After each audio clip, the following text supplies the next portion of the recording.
We are so blessed na tayo po'y nakapagpuri sa Diyos sa mahal. Amen. Hallelujah. At nais ko magpabot ng pagbati sa ating pong birthday celebrant. Happy birthday, Brother Milky. Salamat din ito ay patuloy na kasama namin sa gawain ng Panginoon. At sa lahat ng nag-graduate, hindi ba yata graduation na, recognition? Recognition pa lang, may tagto 200 na, lalo na sa graduation. Nung nag-aral kami sa Bible School, mga kapatid, walang ganun. Dito lang yun, pero mag-aral ka na, bibigyan ka pa. Amen! Hindi natin yan makita sa ibang mga kapatid. Dito lang yan sa gawain ng ating pong Panginoon.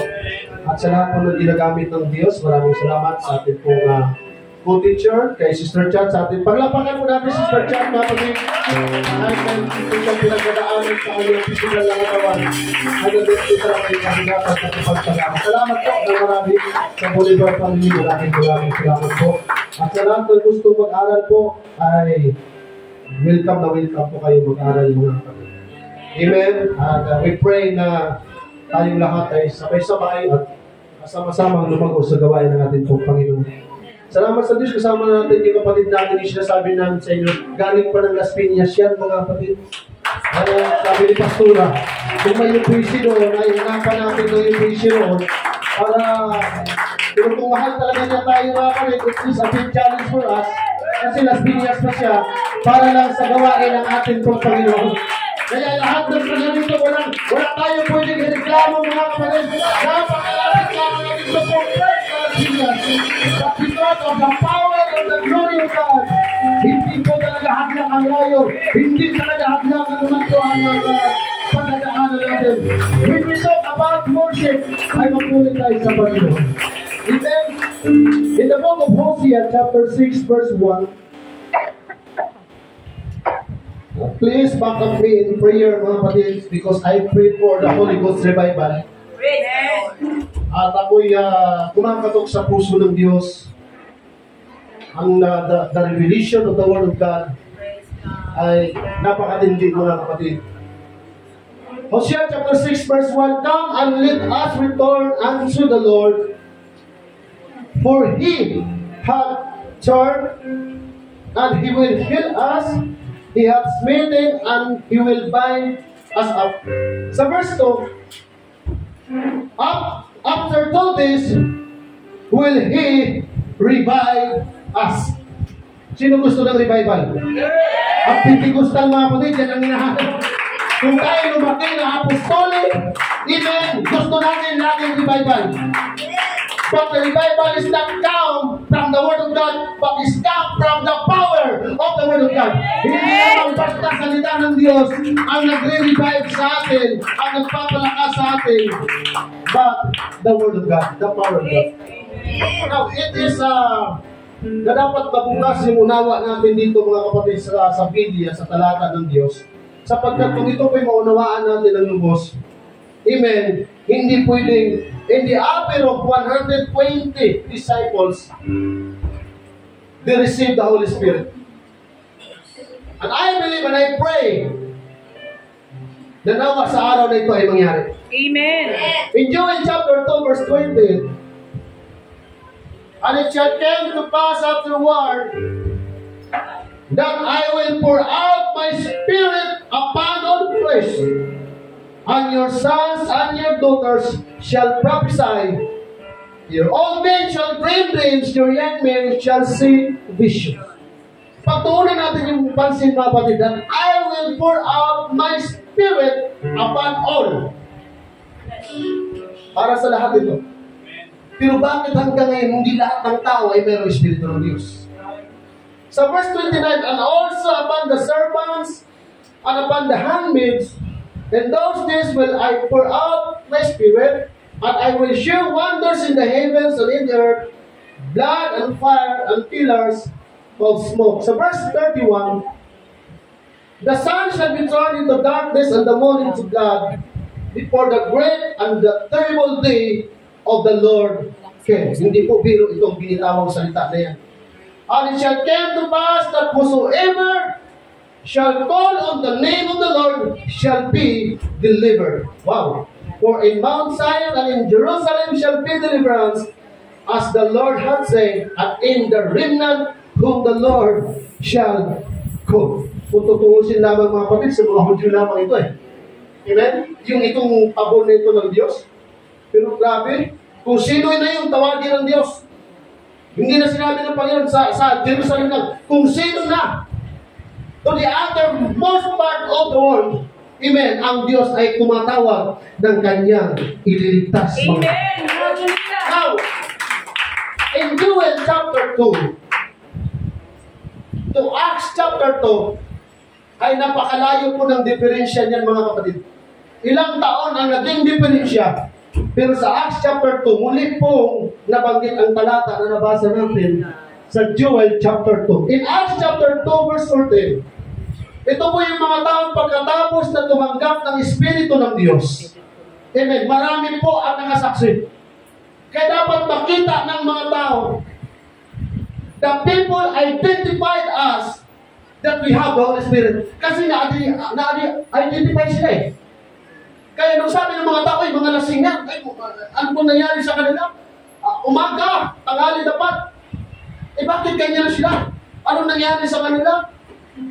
Pero ang sabi ni Pedro, sa verse 14 in Acts chapter 2, but Peter standing up with the 11, lifted up his voice and said unto them, Yea, men of Judea, and all ye that dwell at Jerusalem, be this not unto you, and hearken to my words, for these are not drunken. Hindi sila mga lasing.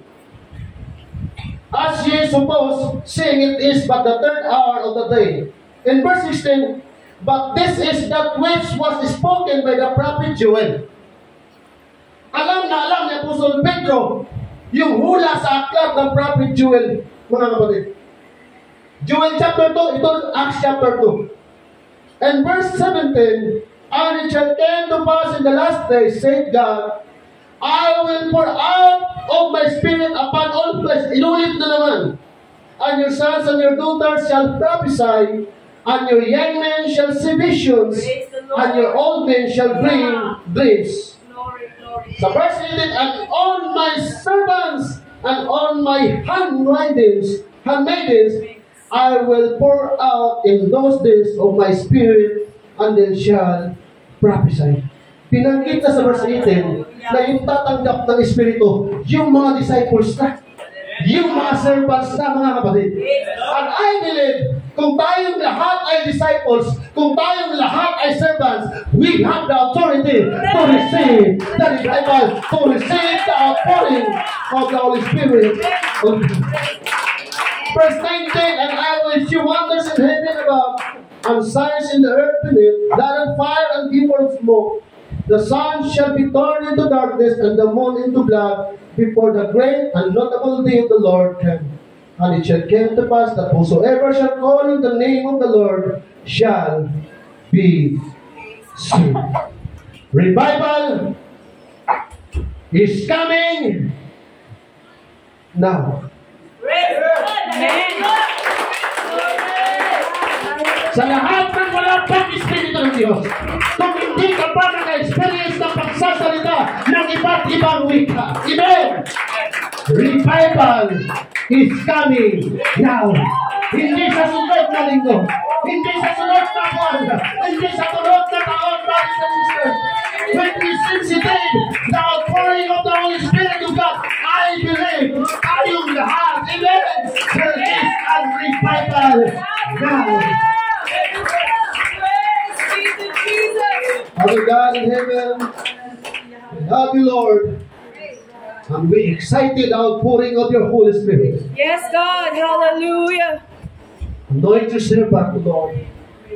Kailangan namin yan, Panginoon. We need to refill the Holy Spirit. Yes, God. And we pray that all of us have a revive in Jesus' name. Jesus' name. Amen. Please be seated, mga kapatid. Praise God. Excited ba kayong lahat? Amen. Sa pagkilos po ng ating pong Panginoong Diyos. Amen. Kaya po, mamaya sa altar call. Yung altar call po, mga kapatid, ay para sa lahat. Amen. At ang paglapit sa harap ay hindi po dapat ikakahiya. Na dapat po, sabi nga, ang lahat dapat nag-uunahan tayo diyan. Amen. Sapagkat yung lugar na ito ay napakabanal. Yung lugar na atin pong pinagkakatipunan ngayon ay napakabanal po ito na lugar, mga kapatid. Because this is the place, it is a place of prayer. Amen. Kaya sa lahat na hindi pa nakakapag-pray, sa lahat na hindi pa nakakapanalangin, mamaya po pagdating sa altar call, mag-uunahan tayo sa pag-pray. Ipanalangin natin that you and I must be refilled and receive the Holy Spirit ngayon din sa araw na ito. Amen. Kung mayroon man po akong pinaka-importante ituturo po sa inyo, mga kapatid, wala kang paligoy-ligoy pa. Tayong lahat ay dapat mabautismuhan sa tubig sa pangalan ng ating pong Panginoong Isus at mabautismuhan sa Espiritu Santo. Amen? Dahil pang Genesis to Revelation, lahat ng talata na yan, upusin man natin sa pangangaral ng salita ng Diyos. Pero kung hindi tayo nakatanggap ng banal na Espiritu ng ating pong Panginoon, nakakatakot po na sa kanyang pagbabalik ay hindi tayo makakasama sa ating pong Panginoon. Amen? Dahil sa bawat taon, sa bawat panahon, mayroon pong dispensation. Sa lumang tipan, ang kailangan nila mag-alay lang ng hayop para sa ikapagpatawad ng kanilang mga kasalanan. Pero sa atin ngayon, mga kapatid, we need to offer our body as a living sacrifice. Hindi lamang tayo dapat mabautiswan sa tubig. Dapat lamang tayo mabautiswan sa Espiritu Santo. Amen? Sino dito ang lahat na nagkatrabaho sa kumpanya? Sa lahat ng nagtatrabaho ng company, as long na may lakas ka, hanggang pwede ka magtrabaho, pwede ka pakinabangan ng kumpanya, hindi ka nila aalisin. Pero darating ang araw na kahit gusto mo pang magtrabaho, pero kahit matanda ka na, darating ang araw, isatsapira ka na ng malaking kumpanya. Yan po ang katotohanan, mga kapatid. Pero kung tayo naglilingkod sa Panginoon, walang tanda-tanda sa ating pang Panginoon, dahil hindi hahanapin ng Diyos ang ating mga katawan. Ang hinahanap ng Diyos sa atin, ang kaluluwa. Bakit? Yung ating pong kaluluwa ay hindi tumatanda. Yung ating physical, mga kapatid, ay mawawala ito. Pero yung ating pong kaluluwa, yan po ang hinahanap ng ating pong dakilang Diyos. Bakit po walang lubos na kaligayahan tayo, mga tao, sa mundo ito? Amen? Umahanga tayo kay Henry C., kay Atong Ang, kung sino pa yung mga bilyonaryo. Si Bill Gates, mga billionaires. Pero bakit, mga kapatid, ay hindi sila lubos na perpektong nasisiyahan? Bakit? Dahil nakatira tayo sa mundo na hindi perpekto. At ang katawan po natin ay hindi po perpekto. Kaya kahit ano pong maimbento sa mundo ito, hindi pa rin tayo makukontento. Bakit? Hindi tayo taga rito. Kaya gusto ng Diyos, mga kapatid, kahit kaano na kalayo ang narating ng mundo ito, we need to set our affections on things above. Dahil ayaw ng Diyos na manatili tayo rito. Dahil walang lubos na kaligayahan, doon tayo dadali ng Diyos sa lugar na makukontento tayo. Amen? Sino po dito may susi? Amen. Alam niyo po yung susi. Yes. Kapag ang susi walang motor, himala kung tatakbo yan. Kung ang motor walang susi, himala na makapagpapagasolina ka yan. Kailangan natin ng susi. Sa lahat ng may 4 wheels, hindi pwedeng tumakbo ang 4 wheels mo kung walang susi. Sa lahat ng may bahay at ang bahay mo kapag may padlock, pag wala kang susi, hindi ka makakapasok, mga kapatid. Tama? Yes. Amen? Totoo? Yes, may gagawin ka para makapasok ka. Kailangan sususihan mo para makapasok ka. Sa langit, mga kapatid, mayroon ding susi ang ating pong Panginoon. At kung hindi natin alam nito, hindi tayo makapasok sa kaharian ng Diyos. Amen? Yes! Anong susi para makapasok sa langit? Sundin ang Diyos. Sundin ang kaligtasan. Tanggapin ang kaligtasan. Kailangan lubos tayong mananampalataya. Kailangan marunong tayong manalangin. Kailangan marunong tayong magpuri. Kailangan marunong tayong sumamba sa Diyos. Tama? Anong gagawin natin para makapasok sa bibig natin yung mga pagkain? Diba? May gagawin ka eh. Anong gagawin mo para makainom ka ng tubig? Ibubuka rin ang lapi. Anong gagawin natin para makatanggap ng Espiritu ng Diyos? Anong gagawin, mga kapatid? Mahirap pa, ibuka ang bunganga. Mahirap pa magsabi, praise the Lord, hallelujah. Hindi mahirap yan, mga kapatid. Mahihirapan lang tayo. Kung nagtatalawag isip tayo, kung nag-aalinlangan tayo, kung wala tayong lubos na pananampalataya, kung nahihiya tayo, we cannot receive the salvation completely. We cannot receive the Holy Spirit. Pero kung hindi tayo mahiya sa umagang ito, wala mo kung isipin kung sino nakarinig sa iyo at nakakita sa iyo. But you are here and I am here because of the Spirit of God. We need 25. We need the Holy Ghost. Amen. Ang ganda ng mga awitin kanina, brothers and sisters.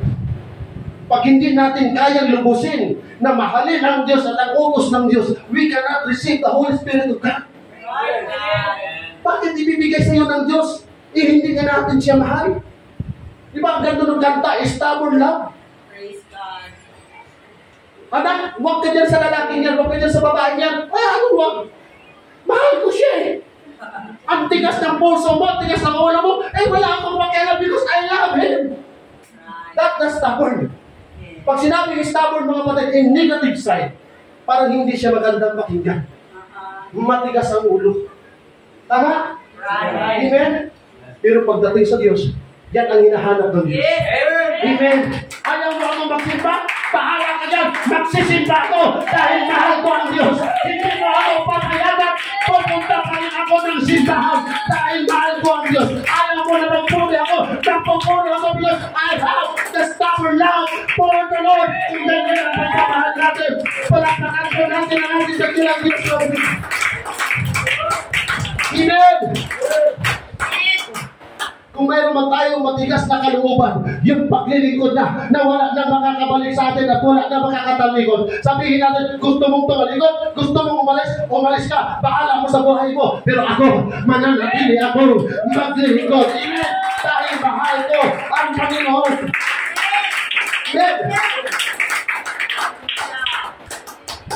Yung complete revival, to complete receive the Holy Spirit of God, we need to complete to obey the Word of God. Amen. Amen.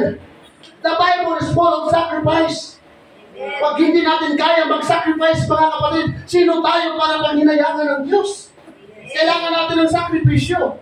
At sa sakripisyo, sa paglilingkod sa Diyos, naapektuhan ang ating buhay. Naapektuhan ang ating oras, naapektuhan ang ating lakas, naapektuhan ang ating mga energy, naapektuhan yung ating mga desires, pero dapat yung mga desires natin, yung mga goal natin, amen. Lalo na bautismado ka na sa tubig, hindi dapat yan makakapito sa paglilingkod natin sa Diyos. Kaya dapat lahat ng bautismado, ang mapagsubok natin itong pinagdadalan, huwag tayong manlamig sa ating pong Panginoon.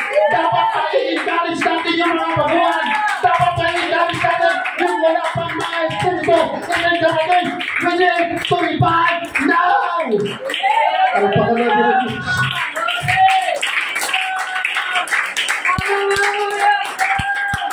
Alam mo po, kahit hindi ka pastor, as long na mayroon kang Holy Spirit ng Diyos, takot sa iyo ang demonyo. Pwede kang gagamitin ng ating pong dakilang Diyos to awake the lost soul. Kung may Holy Spirit si Apostol Pablo, mayroon siya mga na-encounter in the book of Acts chapter 19 na mga magician. Di ba nakakapanood kayo ng mga magic? Ang galing, tali, magiging ahas. Yung mga namamalik mata. At pinagkikitaan ng magic. Kasi mamamangha ka. Pero nung may encounter nila sa Apostol Pablo, sabi nila, hindi pwedeng magic ito. Ibang klaseng kapangyarihan ito. Amen? Yung mga bulag, nakakakita. Yung pilay, nakakalakad. Hindi makuha ng magic yan dahil walang magic na nakakapagpadila ng bulag. Kaya anong ginawa nila? Hindi pala po pwede yung ating mga magic dito tayo sa taong dito. Alam mo, Brother Rod, nung binasa ko yung Bible, ibininta nila, Brother Bilky, yung mga aklat nila, mga libro nila sa magic. At ang halaga, more or less 50,000 pirasong bilang. Pag i-convert mo sa pira yun, malaking kayamanan yun. Tingnan niyo po pag ang Espiritu ng Diyos, pag gusto kang iligtas ng ating po, Panginoon, kahit gaano kalaki ang kayamanan mo, itatapag mo yung mga pala, paglabag sa kalumatay, iba ang Diyos pag tumawag sa iyo. Okay? In Book of Lamentations, chapter 3, verse 40, let us search and try our ways and turn again to the Lord. Suriin natin ang ating mga sarili ngayon. Nare-revive pa ba tayo? Nare-refill pa ba tayo? Yung lakas natin dating magpuri, hanggang ngayon lakas pa ba rin yan? Kasi sa mga baguhan, mga kapatid, walang ibang tinitingnan yan, kundi tayo. Kaya yung mga bago, pag nakatingin sa atin, praise the Lord, hallelujah. Huwag ka mag-expect mga kapatid na, alam niyo po sa totoo lang, napakaganda na araw-araw bago mo makikilala ang Panginoon. Kasi yung bago tayo mag-convert, grabe tayo mag-hallelujah, grabe tayo mag-puri sa ating pong Panginoon. Mga kapatid, nakakahiya na yung mga baguhan pa, grabe ang pagpupuri sa ating po. Mga nakakahiya na yung mga baguhan pa, grabe magpuri sa ating pong Panginoon Diyos. Suriin natin ang ating sarili, mga kapatid. Gusto pa ba natin ma-repeat? Sa lahat na nakatanggap ng bautismo, we need to refill, we need to replace by the Holy Spirit of God.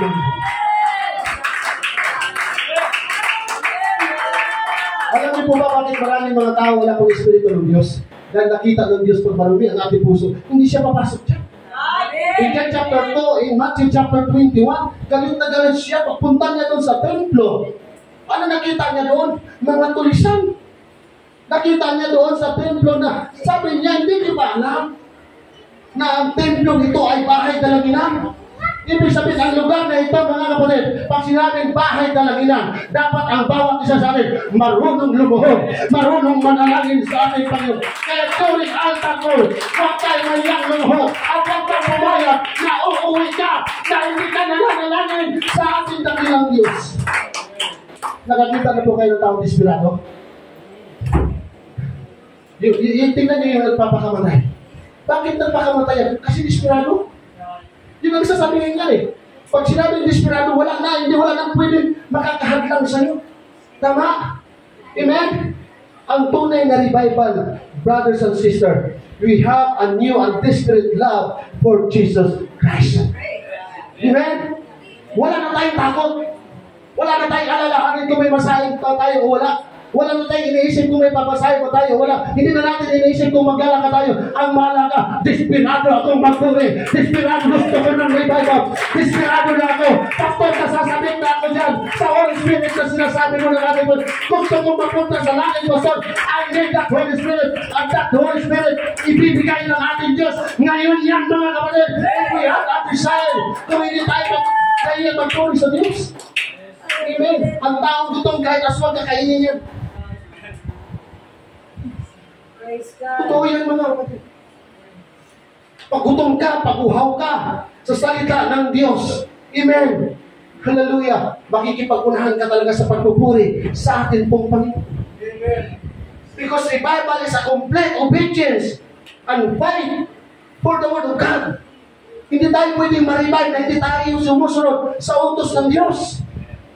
Amen? Sino po dito nagdi-desire ng outpouring of the Holy Spirit? Amen.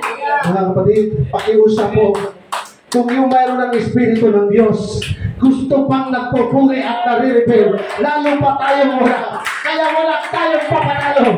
Kung may Holy Ghost na, gusto ko yan. Kung binigyan ka ng Diyos, bibigyan rin ako ng Diyos. Paunahan lamang tayo namin. Binigyan to reveal the Holy Spirit.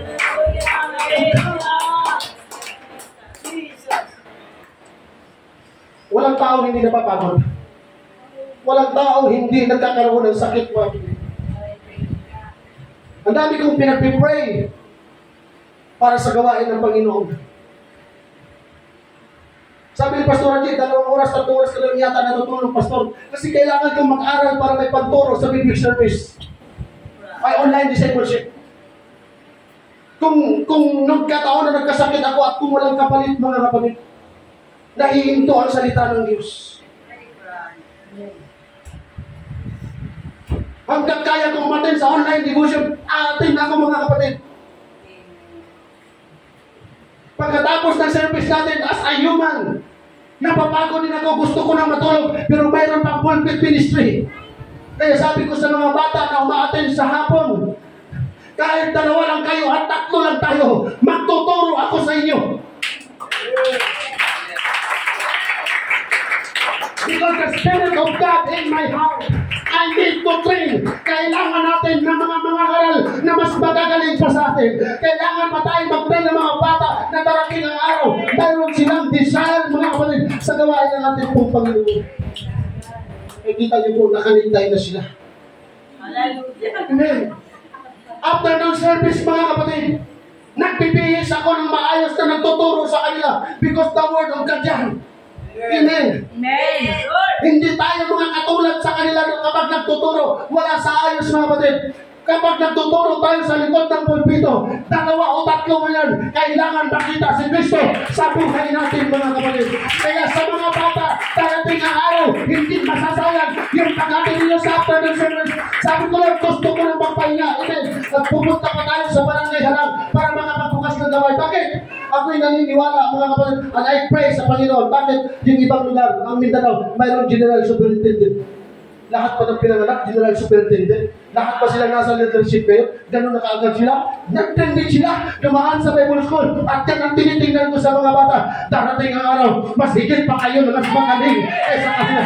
Darating ang araw, mga kapatid. Amen. Nagkaling man tayo sa ganitong simbahan. Pero darating ang araw, kung tinawag ka ng ating Panginoon at mayroon ka ng malaking simbahan at maraming libro. Salamat, paalala nyo rin kami. Salamat na mayroon nagtyaga. Dahil kung walang nagtyaga sa akin, mga kapatid, walang kwenta ang buhay ko. Kaya darating ang araw. Salamat, pinagtyagaan tayo ng ating Panginoon. Kaya sa atin po mga teachers sa online, salamat po ng marami. And I believe ang Diyos po ang magre-return sa inyo ng mga pagpapala na hindi po namin kaya ibigay mga kapatid. Hindi dapat lamang tayo Sunday Christian. From Monday to Saturday, worldly Christian tayo.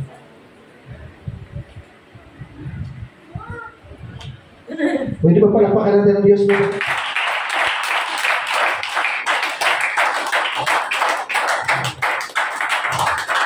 Pahalagahan po natin ang Espiritu ng Diyos. Mahalin natin ang Espiritu ng Diyos. Dahil yung Espiritu ng Diyos, mga kapatid, yan ang magtuturo sa atin. Hindi tayo napunta at nakarating sa lugar nito para magpasikat at magpa-impress tayo sa bawat isa. Nandito tayo to serve the Lord, to worship the Lord. Amen? Dahil kung mayroon pang sikat sa buhay natin, hindi tayo, yung hindi ang galing natin, yung hindi yung talino natin, hindi yung talent natin, kung mayroon pang ma-impress natin, dapat yung Diyos na atin pong pinaglilingkuran. Dahil walang kwenta kung hangaan tayo ng tao, pero hindi naman tayo kilala ng Diyos. Pero kung tayo worshiper, mga kapatid, kahit hindi ka magaling, basta nandito ka, to receive, to worship the Lord, at nauuhaw tayo sa Espiritu ng Diyos, ikaw ang hinahanap ng ating pong Panginoon. Amen? Hallelujah. Praise God.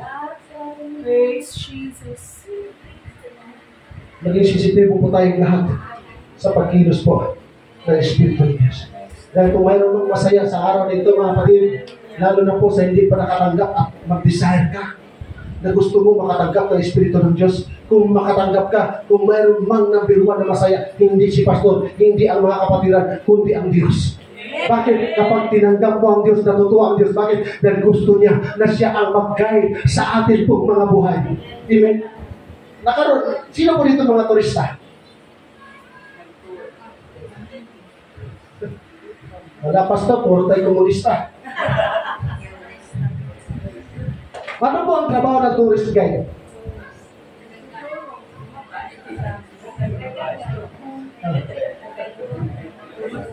Diba? Walang tourist guide na tataligin ka sa pangit na lugar. Habang tinutur ka, puro magaganda lahat ang sinasabi niya. Amen? Totoo ba mga kapatid? Sa buhay natin, mayroong 2 tourist guide. Si Satan at si Jesus Christ. Pwede tayong mamili dyan mga kapatid. Pag si Satan ang ating tourist guide, saan ka dadalhin?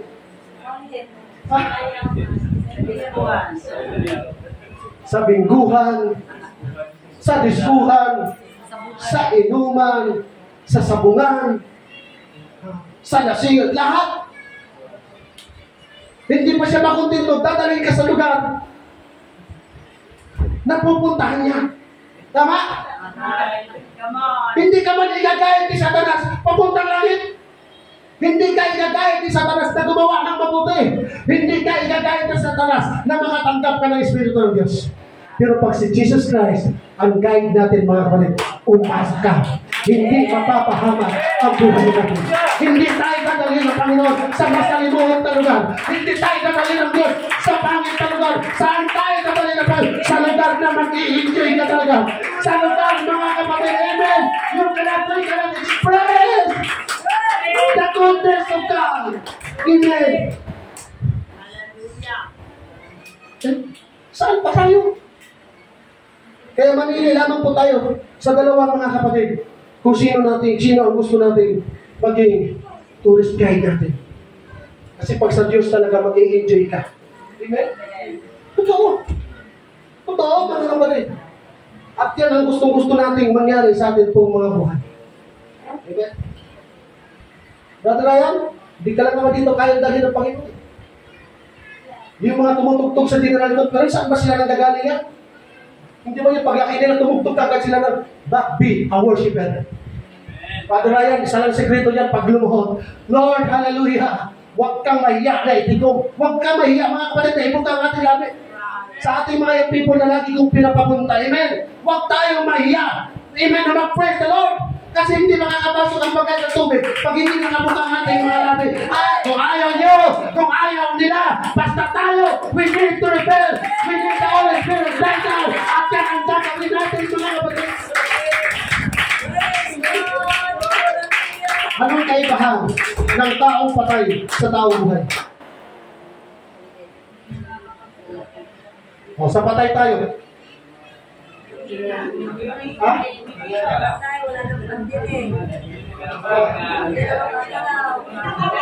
Tapik-tapikit mo yung kapatid. Yung katabi mo. Dina ka rin. Diba? Ang taong patay, kahit sigawan mo, kuritin mo, wala na yan eh. Amen? Ibig sabihin, wala na yung pakinabang kapag patay na. Pero pag tayo buhay. Pag buhay naman, mga kapatid, anong makikita sa atin?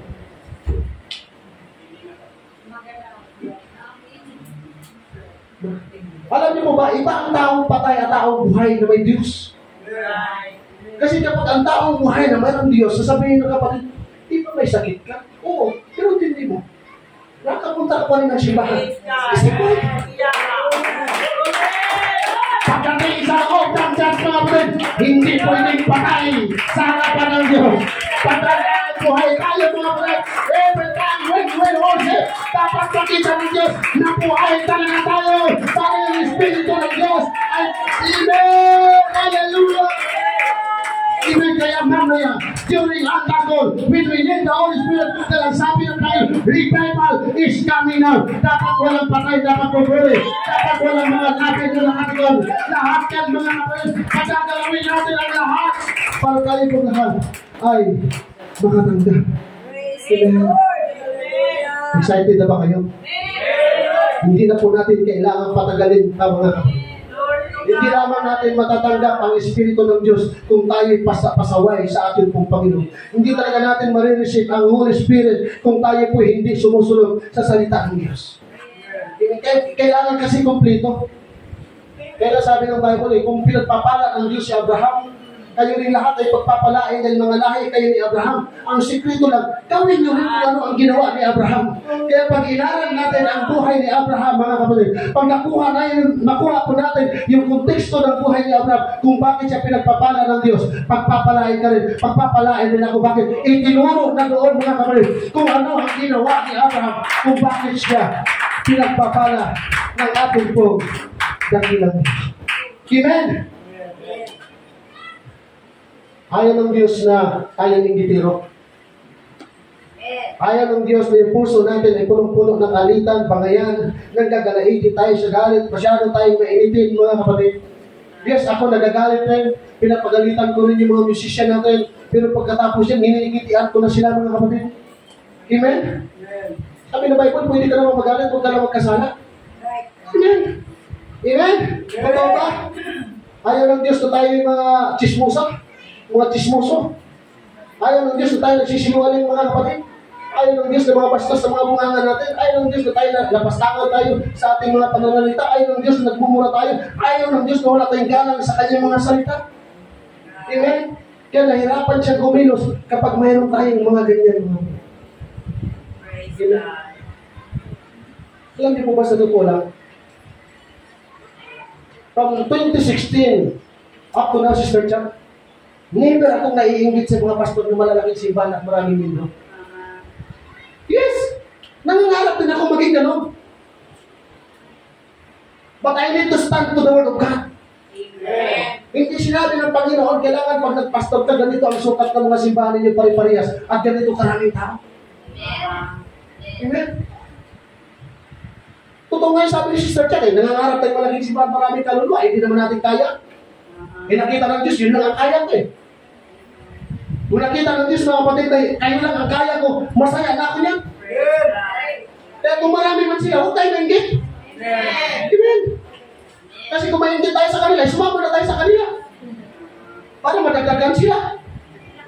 Amen.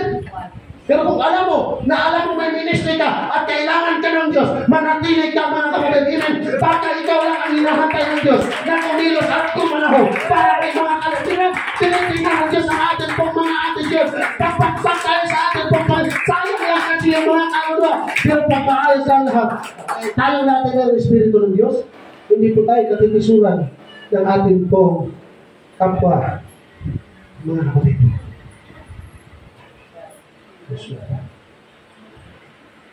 Kayo ba? Tatlo? Di ba tatlo kayo?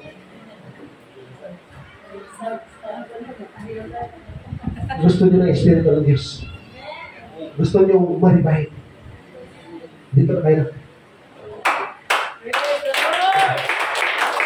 Sa lahat ng may gusto. Hindi ko kayang magbigay ng spiritual blessing, but the revival is coming out. Ang Diyos ang magbibigay. Okay na yan. Sino ba? Sabi ng John chapter 3, except a man be born of water and spirit, he cannot enter into the kingdom of God. Pag wala tayong Espiritu ng Diyos, kahit memorize natin ang Genesis to Revelation, kung wala tayong Espiritu ng Diyos, hindi pa rin tayo makakapasok sa langit.